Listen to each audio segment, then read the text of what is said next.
ఇప్పుడు కేవలం 7,999 up to 10 kgs వరకు బరువు తగ్గి అధిక బరువు నుంచి వచ్చే ప్రధాన సమస్యలను దూరం చేసుకోండి. యానిమల్ తో బాబీ డియోల్ హిందీలో అద్దరిపోయే హిట్ కొట్టాడు. షారుఖ్, రాజమౌళి సినిమాలకు పోటీగా దాదాపు 1000 కోట్లు కలెక్ట్ చేసింది. ఇంకేముంది, అక్కడ బిజీ అయిపోతాడు అనుకుంటే హిందీ ఆఫర్స్ మాత్రం మోహన్ చాటేస్తున్నాయి. బాబీ డియోల్ హిందీ ఆడియన్స్ కి నచ్చడం లేదా?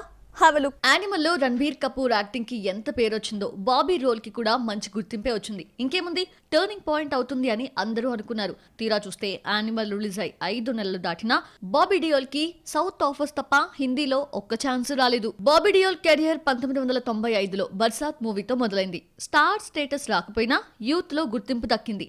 10 ఏళ్ల పాటు బిజీగా నటించేశాడు. 2005 నుంచి ఏడాదికి 1-2 సినిమాలే చేస్తూ వచ్చాడు. ఫేడ్ అవుట్ అయిపోయిన ఈ సీనియర్ హీరోకి 55 ఏళ్ల వయసులో యానిమల్ మంచి క్రేజ్ తీసుకొచ్చింది. యానిమల్ హిట్ బాబీ డియోల్ కి హిందీ ఛాన్స్ ఒక్కటే తీసుకురాకపోయినా సౌత్ లో మాత్రం బిజీ అయిపోయాడు. యానిమల్ రిలీజ్ కాకుండానే హరిహర వీరమల్లు, తమిళంలో కంగువా ఓకే చేశాడు. యానిమల్ రిలీజ్ తర్వాత బాలకృష్ణ, బాబీ సినిమా, మరోవైపు ధనుష్ తో శేఖర్ కమ్లా కుబేరాలో విలన్ గా నటించే ఛాన్స్ కొట్టేశాడు బాబీ. యానిమల్ హిట్ తో బాబీకి సౌత్ నుంచి ఆఫర్స్ వస్తున్నాయే గానీ హిందీలో ఒక్కటి రాలేదు.